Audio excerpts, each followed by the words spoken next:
নমস্কাৰ দৰ্শকসকল অমূল্যবাণীলৈ আপোনালোক সকলোকে স্বাগতম জনাইছোঁ। আজিৰ ভিডিঅ'টোৰ বিষয় হৈছে কোন বাৰে জন্ম হ'লে কি হয় আৰু কোন পক্ষত জন্ম হ'লে কি হয় সেই বিষয়ে আজি জনাবলৈ লৈছোঁ।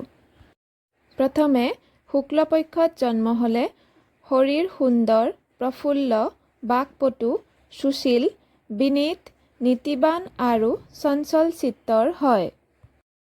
কৃষ্ণপক্ষত জন্ম হ'লে প্ৰলাপী, কামুক, ধ্বংসপ্ৰিয়, নিষ্কুলৰ উন্নতিকাৰক হয়। এতিয়া জানক জন্ম বাৰৰ ফল। ৰবিবাৰে জন্ম হ'লে সহিষ্ণু, ধাৰ্মিক, তীৰ্থসেৱী, প্ৰিয়ম্বদ, সামান্য ধনতেই ধনী হয়। সোমবাৰে জন্ম হ'লে কামুক, প্ৰিয়দৰ্শন, প্ৰসন্নবদন, মৃদুভাষী আৰু অল্পভোগী হয়। মঙলবাৰে জন্ম হ'লে সাহসী, ক্ৰূৰ, কপিলবৰ্ণ, শ্যামাংগ, কৃষিকৰ্মা হয়। বুধবাৰে জন্ম হ'লে নৃত্য গীত আদিৰ প্ৰিয়, মানী, বুদ্ধিমান, সুন্দৰ, শাস্ত্ৰ বিশাৰদ হয়।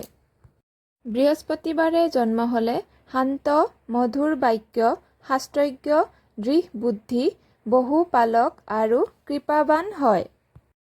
শুক্ৰবাৰে জন্ম হ'লে দীৰ্ঘজীৱী, কুটিল, নীতিশাস্ত্ৰ বিশাৰদ হয় আৰু শনিবাৰে জন্ম হ'লে প্ৰবাসী, কলহপ্ৰিয়, দৰিদ্ৰ, কৃতজ্ঞ আৰু কুবুদ্ধিসম্পন্ন হয়। আজিৰ ভিডিঅ' ইমানতে সামৰিছোঁ। ধন্যবাদ।